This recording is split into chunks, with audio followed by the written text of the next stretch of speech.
My name is James Wyatt. I am a local artist from Wilmington, Delaware, and I'm hanging out with NadjNJea. Hey everybody, it is Hey Jay, everybody. and we're here with the great local artist. And when I say local, I don't mean that in any kind of a small or big way. It's just he is from our great town of Wilmington. And you're the grandson of Ed Loper Jr., and I guess that would make Ed Loper Sr. your great grandfather. So what a lineage to come from. How does that feel? So I always tell people they kind of ask like when I knew I was an artist, and I always tell them when I was like 3. And I've always been doing art well since I was about 10. But it's definitely genetics. Like there's no way getting around it. So like my mother, her sister, like creative. My mom was good with sewing and making things and pillows, and my Aunt Muriel was good with like painting and just oils and all that type of stuff. I didn't necessarily grow up studying kind of their work at all. I really didn't really look at it until kind of I developed my own style, my own kind of path. And then kind of what happened was I noticed when I did start looking at the work, our color palettes were similar, and our line work was similar. We use like a lot of black and heavy lines in our work, and color palette is similar. So it's something to be said for genetics and how our genes hold on, I guess, to, I don't know, memories or whatever you want to call it. There's definitely something there that speaks to that. And that side of my family, mother's side, is definitely that creative gene, and it runs all through that side of the family. So like I said, it's definitely something to be spoken for genes. Yeah. It's funny. I was going through your Instagram and there was a piece. I'll have to send it to you so you know which one I'm talking about. But when I was kind of going through the paintings in the exhibit, there's one, I think it's like during his dark period that Jamie Loper had mentioned. And one of your paintings had the similar, I guess, color theme of his dark period. And I was like, well, that makes sense. That makes sense. Look at me knowing stuff. There you go. You know stuff. Art connoisseur. There you go. There we go. So you said you realized at like 3. What was the realization for you? So like my mother actually is the one that kind of noticed it. And so she literally from preschool began saving all of my work. So I actually have stuff that's paper that's like 35 plus years old. Like she put everything in the portfolio all up until about junior high school. She saved everything. And so what it is for me is it's just the ability to kind of look back on those things and just realize I'm doing what I've always done. It's just a more sophisticated version of that. So whether it was cutting things out, making things 3D on the paper, or coloring outside the lines, or making things really bright, for the most part, I'm still doing those things. It's just, like I said, now it's a more sophisticated version of that. And then also, too, I'm noticing it now, especially with, I have a 3-year-old, it was about to be 4 next month, but he's starting to exhibit kind of the same things, but he's even more advanced than I was at his age. The way he can break things down, basic shapes, and his colors, he learned his colors at like 2. Like, we didn't have to teach him how to hold a pencil, or, you know what I mean? Like his dexterity is just there, both hands. So like, even that's kind of like, I'm seeing how it's being passed on. So it's, I don't know, it's kind of an out of body experience thing. But at the same time, it's fun just knowing from an early age what you were kind of put here to do, I guess. So, it's like I said, it's just, it's fun and kind of reassuring. Do you have any like specific memories of you being a kid with your grandfather? Like were there any interactions? Do you have any interactions with him now? I'm curious to know how you guys kind of connect and what and what level. So what it is so that side of the family, unfortunately, there were some issues that I wasn't aware of as a child. So my mother and my aunt, they were kind of adopted together. So there wasn't a whole lot of interaction with them, which is why I say, like, I had my great grandfather actually got to meet a couple of times as a kid. He had a display at the Leighton home. I'm not sure if you guys are familiar with that. It's something else now, I think, for veterans or something. So I got to meet him at that time. I think I was in high school, so he did get to view my work and kind of see that. So it was more interactions, like family reunions. Like I remember as a kid, they were discussing at that time. I think my great grandfather his work while he was still alive was selling for like $25,000, $50,000, which is, nowadays that's kind of even still, unheard of. But that was, again, something that I kind of like, you can make a living off of doing this if you want. You just have to, put the work in and continue to work and continue to grow. So I think that's kind of more the interactions I've had. And then just like I said, studying their work later on, and just realizing how many creative connections are there. Just like I said, through the color, and then kind of thinking outside the box and not painting in a necessarily traditional way, but just doing kind of their own style and developing their own voice. So that's kind of where the connection is for me. Absolutely. Yeah. So, I honestly had no idea that you guys were related until Nataki made the comment on the post that I made. And, one of the first thoughts that I had was what you already kind of jumped into, was the whole genetics thing. And it's kind of weird for me because my mom is a musician, but really there's not like a long lineage of musicians in my family. Gotcha. And it's really just interesting to see those genetics. I mean, we're talking 4 generations of artists. Yeah. I mean, that is really, really wild. And you guys are all still here in Wilmington. So I'm just making a comment that it's really a beautiful thing to see, because I studied like classical music, and one of the things, and so I'm thinking about like, musical dynasties in terms of like Bach. There were just a series of Bachs, and you think about the Marsalis family, just a family of great artistry from generation to generation, and I think about to know that we have that here is a big deal. It's cool, So I think about the Waynons and like that whole that type of thing too. Yeah. And then now with even their kids are now doing some of the same things they were doing. So so definitely. Mm-hmm. Something I was thinking about. So with the exhibition, the main one of the main things that we learned was that the artists were turned away by the art museum. So this is like them righting a wrong.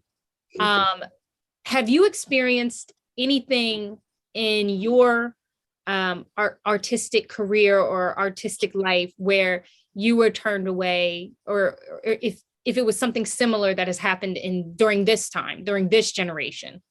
Yes. So living in Delaware, I've been here when there was at the beginning, especially in the downtown area, like we see what's going on in the downtown area.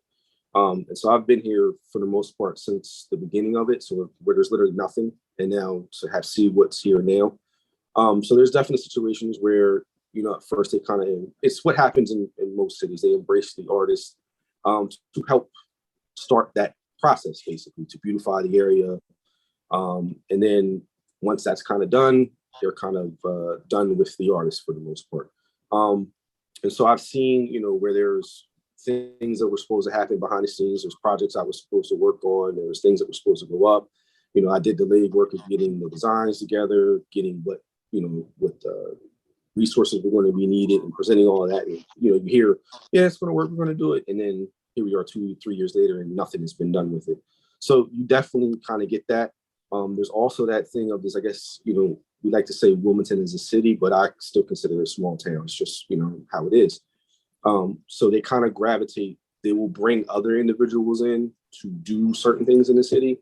When we have that ability in that town here, and I see it all the time, whether it's the murals that they go up to Philly or New York and they get somebody to do it, or, just what have you, in the arts or just in general. And I know, that there's at least 15, 20 artists that I know that could have did the same exact thing. You could have gave them that money could have been recirculated into the community. But, it's part of just what happens. But like, I've definitely experienced it, even at kind of, I guess I say this level, and kind of being known a little bit in the city. I still, deal with those kinds of things. Like, people still just kind of, they don't get it. I don't know if it's just a small town mentality thing, or if it's, if it's something else. So, I can't say what it is or pinpoint it what it is as of yet. Wow. One of the things that we talked about in one of our interviews, to kind of stay in this space, because I'm really curious to hear more of your input on how things are and how they should be, because, you know, what the art museum is clearly trying to do, and I think that they're doing that to some degree, is they're righting a wrong, right? They know that what should have happened 50 years ago is happening, so they make it happen now.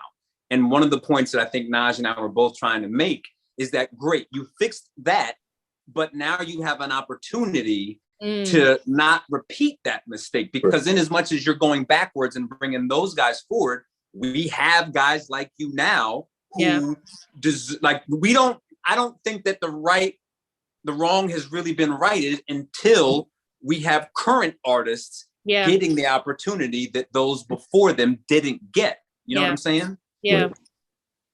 So like, how do you think we are moving in the right direction as a person who is creating and current and sort of modern? Like, are we getting there? If it continues, and that's one of those things where we can talk about it, but until the action is put behind it, I really can't say. And to your point, like, yes, they should have righted that wrong. Yes, those artists should be recognized and be there. But how do we continue that? Like, okay, we got the artists from 50 years ago, but what about the guys that are 20 years ago, 10 years ago, and the guys that are upcoming? Like, there has to be some type of thing that keeps that energy going. We can't just get that, leave it in there for a few months and then stop. And I'm afraid that may be what's going to happen, just because I've seen it before. Like I said, you know, the gentrifying of downtown. You know, you bring the artists in, they build it up, to get the money, the funds, the federal, they send, you know, federal money gets put in, you know, you're going to support the artists, this, that, and the third. And then as soon as everything gets the way you want it, you just kind of move on to the next, whatever that is. So like I said, I hope the museum continues that. I think they have a strong footprint in the arts as far as, you know, them being a museum. So I think they could lend their kind of energy to that and pushing that forward. And not just here, you know, start with that museum and then maybe they do a traveling show. So that's a big thing. You know, if you go to DC, if you go to, you know, wherever. So I think that's how you continue that. And then while that's traveling, you bring in the next group of artists and you just do the same thing with them. So that way that it keeps circulating, keeps going, keeps building, the recognition, you know, is starting to be seen. Something I wanted to ask you. So I wanted to address, I found a piece, I think Nataki might have had it, or I'm not sure where this is from, Real House and Gardens, lit for the holidays. Oh, yes. Yeah. Yeah, so they said that James is known for a 3D medium manipulation technique. Number one, what is that? And two, do you think, because for the people who are watching, this man has been places, okay? He's done some things, he's seen some things. So what do you think? Do you think that the artists in our community are prepared to step up if given the opportunity?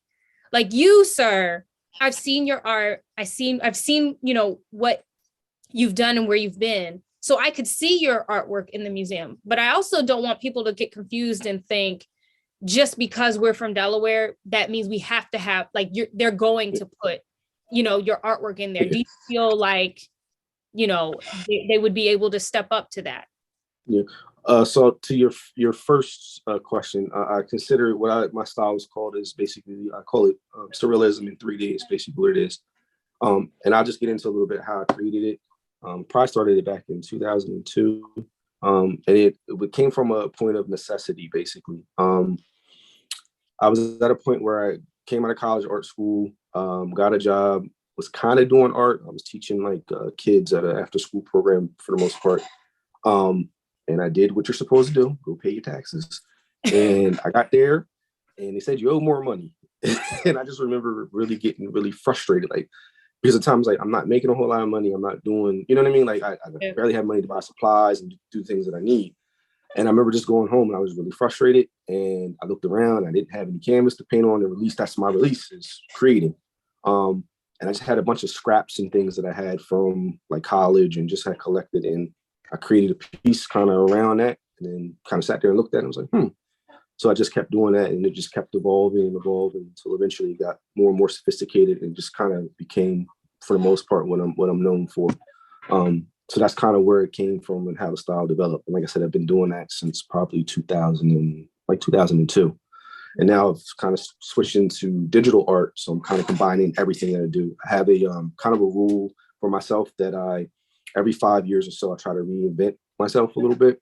And how I do that is by taking everything that I do now and kind of seeing how I can combine them all into one thing. So whether that's me sketching, because I noticed I would sketch one way, but I would paint a completely different way. So that about 5-10 years ago, was figuring out how to combine those things together with the 3D. And then now it's, I figured out how to combine that now with the digital and combine all that together. And then that'll evolve into something else where I'm doing, more things with AR, which is virtual reality type stuff. So all that's going to get combined now. So just like I said, I have a rule every 5 years. I just try to reinvent myself and just keep that going. And it all evolves, again, looking back on the things that I'm already doing and just combining them together. And then as far as the artists getting opportunity, yes, there's quite a few artists here that I feel if given opportunity, they would be prepared to be displayed in museums and things like that. I mean, for the most part, they're already doing it. I mean, Aleem is one of them. Like, he's been all over in places. He definitely would be one of the people I would consider. There's a couple group shows coming out with quite a few artists in it that I think they have the work, they have the work ethic, they have the and not even just the work and the work ethic, just they have work to put in there. Like if they had to do a full show, they could put a full show together. I think that's important. You need artists that continually are creating and continually have work that can be displayed, because that's important, because you want variety, you want people to be able to come and look at something. So yeah, there's quite a few artists here that I feel if given an opportunity could definitely shine and definitely could use that exposure coming from here. One of the things that I've talked about a couple of times as a musician again and as an artist is how seeing the show gave me a much clearer perspective on sort of my position and sort of responsibility as an artist in this area. And I'm curious to know sort of how you view yourself, and especially when you consider your specific lineage, and then just, the whole history of sort of Black art in America and where we're going now. Like, how do you see yourself in that space? Like,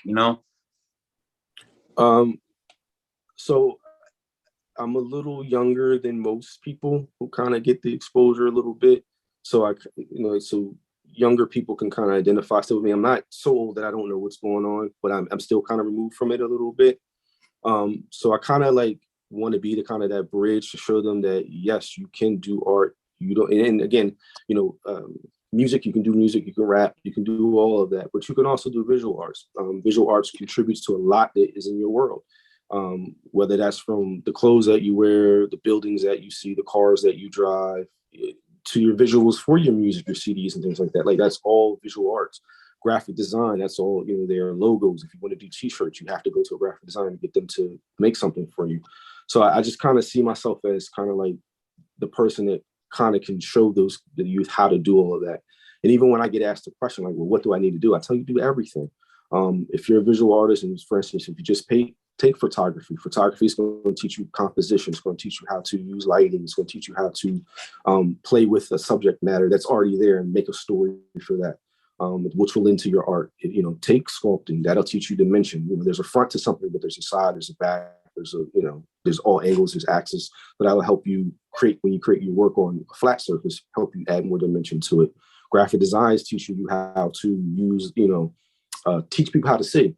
I put lines in my work. It's to make you look at a certain thing, to go here and then look here and look here. Like, that's purposeful, but you'll learn that stuff when you take all that. So I just do everything. Like I said, if you're not comfortable with it, that means you probably should be doing it, because like I said, it's only going to make your work better. Yes. And then you can always look back on yourself and look back on your work and then say, okay, I can add this in here. This will work here. This will work here. And that's how you evolve and you get better, so that you're not necessarily copying whatever, what else is out there. And I know there's, with the copying thing, there's some money aspects that's involved with that, but it helps you create your own voice and your own style. And I always tell people there's an audience, and there's people that will like, fan of everything that you do. Like, everybody's not gonna like the work that I do, but there's, other people that will like what you do, and so on and so forth. So just, you will find your fans. Just do your work, be true to yourself, and your fans will come. I agree with that 100%. Can you tell us what some of your inspirations are? So On a broad scale, everything. I'm inspired by everything. It could be literally, I'm the person, I'll see a color, I will take a picture of it and try to figure out how to reproduce it. I have apps on my phone for that. They'll tell me what the breakdown of a color is. I could hear a music, I could hear a note, I could hear a song, I could smell something. I could literally be, the wind could blow, and it could, you know what I mean? So on a broad scale, like I'm inspired by everything. And then as far as, what artists that I necessarily look up to, in no particular order, I have like a top 3 or 4. And so one of those is Norman Rockwell. And even so for like the art is one thing, but for what he kind of stood for, here's a man who has everything to lose, but is still speaking out on the social injustice through his art. And he could have, got a lot of trouble for that. And in some cases he did, but he didn't care. And he would say, that this is my voice, I'm going to use it. And he was known for using Black models and having them come in areas that, people didn't necessarily like, and he would paint about that. But like I said, he didn't care. He would use his voice. And then another one for me is one he just passed a few months ago, I believe, is Chuck Close. So I'm not sure if you're familiar with his story. He was already an established artist, already, winning awards and doing things. And he just had a freak thing where he passed out, woke up, and he was a quadriplegic. Literally had to teach himself how to read paint again. They don't know what happened. He wasn't in any accident or anything like that. He literally had to teach himself how to paint again. He would strap the paintbrush to his hand. And in the result, his work ended up coming out even more defined and more stylistic because he had to teach himself how to repaint and how to draw again. And he'd have, his canvases are like 9 feet tall, and have him go up and down the floor and raise up and down and turn. And he'd just strap it to his hand, he would paint. I think eventually he learned how to walk again, but it was very limited. So he was like, for the most part, bound to a wheelchair for the most part. And then the last one is for me is Cadilla Nelson. He's a Black artist, close to my age. Yes. And I kind of discovered him in college. And it was kind of weird because my friend was talking about him and literally walked outside and a piece rolled by on the bus. And that was the moment that I realized, oh, you can really take this really, really far. And a lot of it too. There you go. Yep, exactly. Wait, say something so it'll come to you. Go ahead, say something. No, this is some of the artwork of Cadilla Nelson. I mean, he's like, I don't want to cut you off, but like, no, go ahead. I'm very much, I consider myself to be very ignorant when it comes to visual arts. And all I can do is kind of function by what moves me. And as soon as I saw his work, I was like, holy crap. And I'll stop there. Yeah. So yeah, same exact thing. Like I said, literally I walked out of class and the bus rolled by and his work was on it. And I was like, oh, we were literally just talking about this to my boy in class. And then I started getting more to his work and realized, we're for the most part close in age. And then you realize how much work he was doing and how much work was actually out there. He was doing covers and working on album covers and magazine covers and Essence Festival and this, that, and the third. And you realize just how, how much work he was producing. And then the work itself, just the kind of that energy and emotion that he kind of puts into his work. So that you see it, like you said, it moved you. Like that's something that I aspire to kind of do with my work, is the movement and you feel something, whether it's what I intended you to feel, as long as you feel something, that's all I care about. So yeah, so those are probably like my top 3. And then there's others that are in there, but the ones that I aspire and I look up to are probably those 3, is from an artistic standpoint. Wow. So for a basic meathead like me, but I'm serious about this actually, because I got into music late and I'm in a constant state of trying to grow as just a general artist. And especially, as I've gotten more involved with the community of artists here in our town, I've grown and learned and understood by watching guys like Aleem and having conversations with guys like Aleem. Like he's made me understand what he does in a way that really gives me a better perspective on my music. So my question is, like, what do you think can be done to get more meatheads like me into museums to see this kind of stuff and understand it better, I think from a standpoint of this, you got to find something you like. So I'm assuming what you mean by meathead is more hands-on, visceral. No, I'm like in high school, I was football, video games, and my girlfriend. No interest in any art. Like, I want to play Mario Kart. I want to play football and I want to hang with my girlfriend. So when I say meathead, I mean meathead. So continue. I'm sorry, I'm embarrassed. No. So I think it would be more of just finding things that necessarily you like. It may not be some old painting hanging on the wall that you just don't have an interest in. You may have to go see some sports, an artist who does sports or painting or does beautiful women or something to that effect, or involve something that is just so visually engaging that you like it. I think, for instance, I just went and viewed the Van Gogh exhibit. And literally they're doing things where they're projecting images on walls and it's interactive and there's a whole like room you go sit in and his paintings are just literally going around the room and moving and things like that. So I think that's what can be done, kind of implement more of the technology side to it, more of the modern side to it. And then eventually, if individuals see some value in that, then they'll probably most likely go back and see what inspired those things and they can get more into the past and the image of that. So it's just those types of things, getting people inspired. It may be a show just based off of somebody maybe painting on clothing or something. Like, there's all types of things. Like I say, body painting, you can just paint on a woman or whatever, like you said, beautiful women or what have you. So there's things that you can do to kind of get people in and kind of explain to it. But I think you have to have some type of engagement. You have to have a story because everybody loves, a story. And I think that's what will engage and bring people in.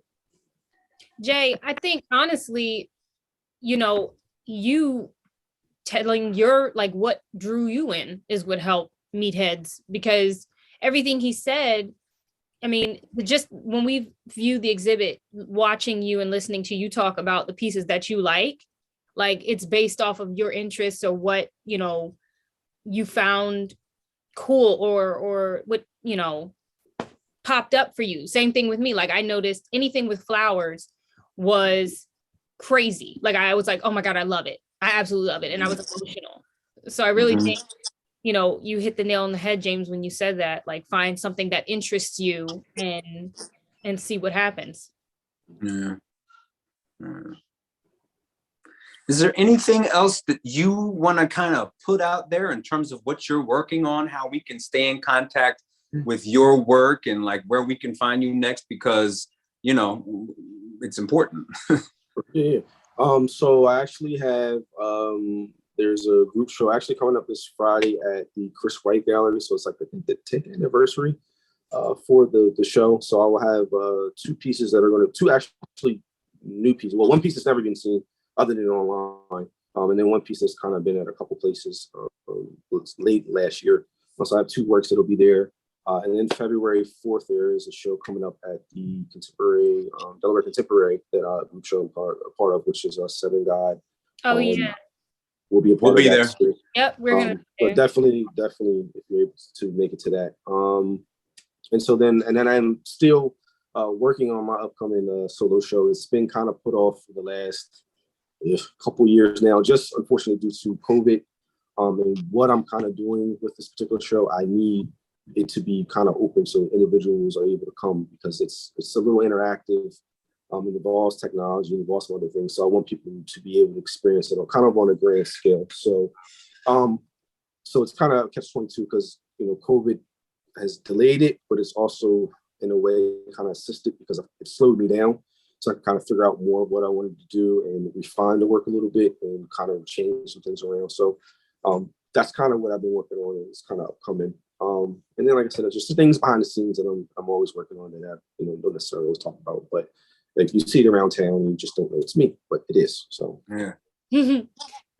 Really quickly, what would you say to the Delaware Art Museum in reference to our local artists if you had the opportunity?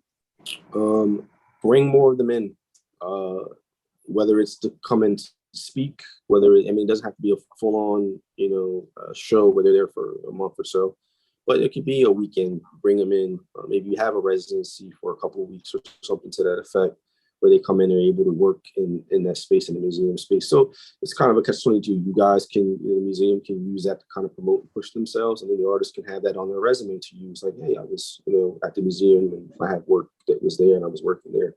So I just think, please continue to do what you've started. Like I said, don't let this be just the kind of the one thing because it's a hot button, item or what have you. It's talk of what's going on right now. Continue that, like I said, bringing some younger artists, some artists that may not be known, or some artists that are established. You know, and like I said, it doesn't have to be a month-long big thing, maybe a weekend or a couple of weeks or something. But just, you know, hope in good faith they just continue doing what they've started. So.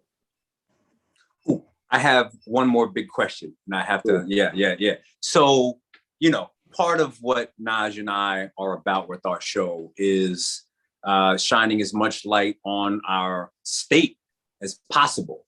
And, you know, I'm always interested because we both feel like that there's just a constant gurgling of huge potential here that could, you know, explode. And I'm interested in knowing why you're still here in Wilmington.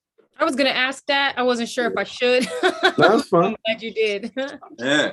I'm one of those people who I like to kind of go against the odds. I don't necessarily always want to take the easy way out. So I don't know if that's just, you know, glutton for punishment or what that is. But my feeling is like, if I make it here, then anywhere else it will be just a piece of cake. I want to have Wilmington be put on the map. Kind of sometimes, unfortunately, what happens with me is individuals see my work and they kind of see me and they go, "Oh, you from Philly?" I'm like, "Nah, I'm from Wilmington, Delaware." And I'm like, and they go, "Where's that at?" I'm like 45 minutes away from you. Like, you know what I mean? That type of thing. So that's kind of like that thing. Like, I want to be the, you know, kind of one of the people that makes it from here on that level. And to that effect, like, we have individuals who in the arts and things have made it from here that we don't know about. You know what I mean? Yeah. And I think, again, that's just because I don't know if, like I said, if that's small town mentality or what that is, but it's kind of just what it is. I'm kind of like, I want to make it from here. Now, you know, if given an opportunity and something else pops off and I'm able to, you know, I'm definitely, my options are open. But like I said, that's the main reason. Like I said, just, you know, there's talent here, there's ability here, and I just want us to be known for that, not just a place people drive through to get to everywhere else. You know, that type of thing. Yeah. No, I moved back on purpose. You know, so I get it. Well, James, thank you so much for joining us today. It has been such an awesome pleasure to have you talk to us about what you have seen in our city and where you'd like to see us grow. And we wish you nothing but the best. And let us, you know, remember to keep us in mind when you hit the big time again. And say, I'm gonna bring my personal interviewers. I got you. They're the first people I'm gonna call to interview. How about that? Jay, look at this. You heard it.